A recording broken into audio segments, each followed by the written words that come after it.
Hi, I'm Ange, and this is No Second Season. Welcome. Being someone that is awful at navigation when hiking or biking, I have an interest in the stories of those that get lost. There's always a lesson to be learned, and I try, but sometimes fail, to heed those lessons. I often miss turn-ins when I'm cycling. Usually it's because I'm on a fast descent and I'm having too much fun. But missing a turn-in isn't really getting lost, it's just not going the way you want to go. But on 2 occasions, I have been totally lost, and it's quite terrifying. Luckily, on those occasions, I managed to get myself back to where I needed to be. What I find quite disturbing is the frequency with which I found, even on short tourist hiking trails, is the poor signposting and ambiguous junctions. You have to ask yourself, why do so many hikers get lost? If you're anything like me and there's an ambiguous junction, I will always take the wrong option. You might say, well, why don't you prepare better and download the route to an app? Well, the reason is a lot of the shorter hiking trails that you just see on the roadside, a lookout to the left, 1 kilometre. So it's just a spur of the moment thing. So you're not really prepared. Often you'll find an info board in the car park of these short lookout hikes, and perhaps there'll be a map and it'll say, follow the red markers, only to find once you get on the trail, the markers disappear, or there's ambiguous junctions that aren't marked at all. I applaud these organisations that set up these little tourist hiking trails, and the mountain bike trails for that matter, but if they're going to do that, they should be held responsible for making sure people can only go one way, the right way. I don't know why they leave ambiguous junctions. All junctions should be marked. Anyway, I'll get off my high horse now and tell you what this video is really about. And what it's about is a tourist that's gone missing in Australia. Celine has been touring Tasmania for 6 months. She was just coming to the end of her time in Tasmania. Her family reported her missing on Monday, the 26th of June, as they hadn't heard from her since Friday, the 16th of June. Currently, at 10 p.m. on the 2nd of July, her whereabouts still is not known, sadly. Let me be clear, I'm not saying her disappearance is due to the trail being poorly marked, but it is a possibility. She was due to leave Tasmania on the Spirit of Tasmania ferry, returning to the mainland on Wednesday the 21st of June. Alas, she didn't make that sailing. Police found her Honda CR-V car in the Philosopher Falls car park on Tuesday the 27th of June, the day after she was reported as missing. The ferry terminal at Devonport is approximately 120 kilometres away from Philosopher Falls, so possibly she was making that her last little tourist spot before she got back to the mainland. I'm unsure of who saw her, but she was known to be in the township of Waratah, a mining town 10 kilometres from Philosopher Falls, and that was on Friday the 17th of June. The last reported ping from her phone was in the vicinity of Philosopher Falls on Tuesday the 20th of June. That makes it 12 days as of today that her whereabouts has been unknown. In case you don't know, Tasmania is an island state of Australia. It sits 240 kilometres south from the mainland. The Philosopher Falls walking track is an out and back, approximately 2 kilometres out, 2 kilometres back. In total, you gain around 100 metres in elevation on top of the approximately 600 metres elevation that the site is at. Apparently the walk to the falls is absolutely beautiful, and it's a well laid out track through rainforest. To get to the waterfall though, you need to turn off the track and negotiate some steep downhill steps, of which there are over 200 of them. So it's quite a climb down. The weather in Tasmania is renowned for the constant rain. Over the past week, it has seen rain, snow and freezing temperatures. Today, during the day, it feels like 3.3 degrees Celsius, so quite cold.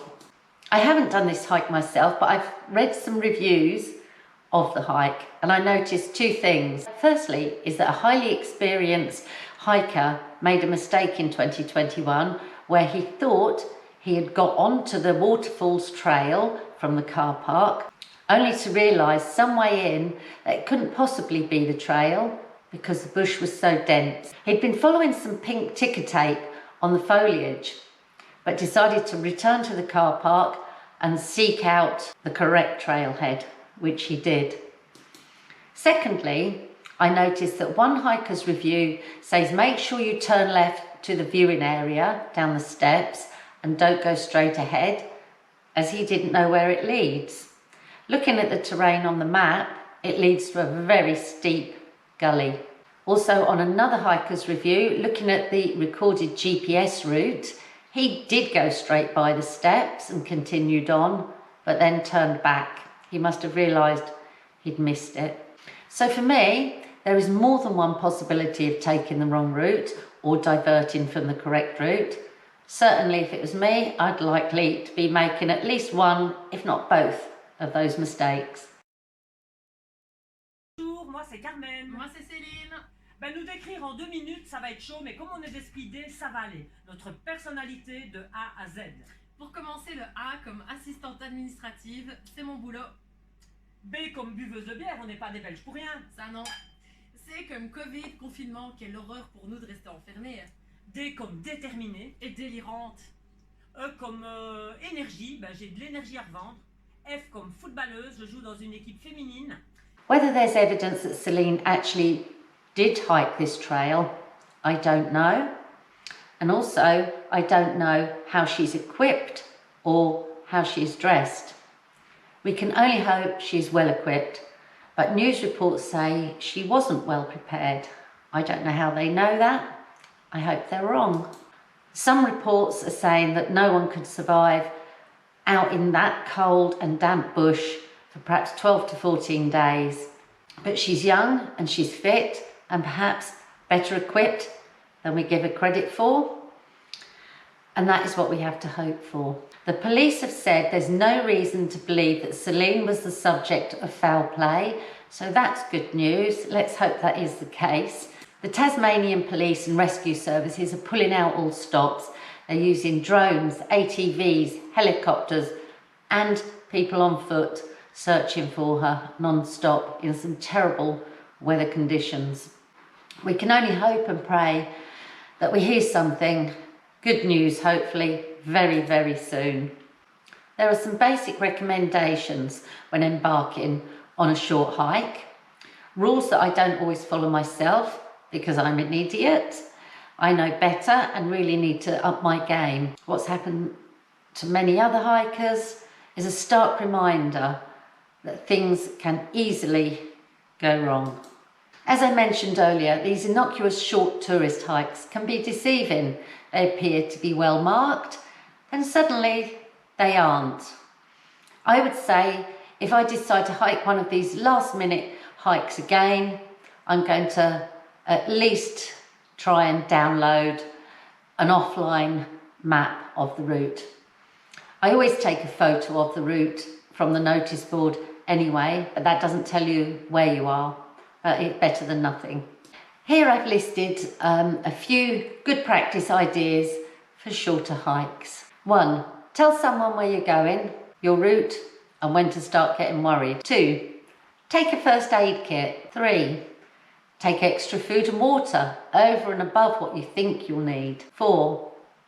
Take 2 forms of navigation. Perhaps take a phone and a paper map. If you can use a compass, take a compass. 5. Take a fully charged phone and perhaps an additional battery pack. 6. Take sun protection for body and eyes. 7. Take additional clothing layers, including a waterproof layer. 8. Take a personal locator beacon. This is so important, and it's one thing I do. Although, if it was just a short 1 kilometre hike that I spotted on a road I was driving down and I didn't have my beacon on me, I would still do it. The problem is you have to pay a subscription with my Garmin InReach, and that's perhaps 30 or 40 bucks a month. So I don't have it running all the time. I only have it running occasionally. 9. Take a method of starting a fire, a lighter or some waterproof matches. 10. Take a small repair kit, perhaps some pins, tape, super glue, etc. 11. Take a water filter or water purification tablets. 12. Take an emergency shelter, like a tarp. 13. Take an emergency blanket or 2, the silver foil type ones. 14. Take a method of signalling, a mirror and a whistle perhaps. 15. Take a form of illumination, a head torch, a torch. All these points seem way over the top for a short hike. I won't say, as I said, that I take them all, but from now on I'm going to make a better effort in case I do get lost and have to hunker down overnight on a trail unexpectedly. So back to Celine. Celine's a Belgian national. She's French speaking. She has long blonde hair. She's 31 years old. And as I said, as at 10 o'clock, Sunday the 2nd of July, there is still no news of her whereabouts. If you've been hiking at Philosopher Falls within the last couple of weeks and you haven't spoken to the Tasmanian police, please give them a call on 131 444. Likewise, if you've encountered Celine or think you've seen her, again, give the Tasmanian police a call, 131 444. All we can do is hope and pray now we get some good news. As soon as there's an update, I'll type it down in the description below. And on this sad note, I'm going to say over and out for now.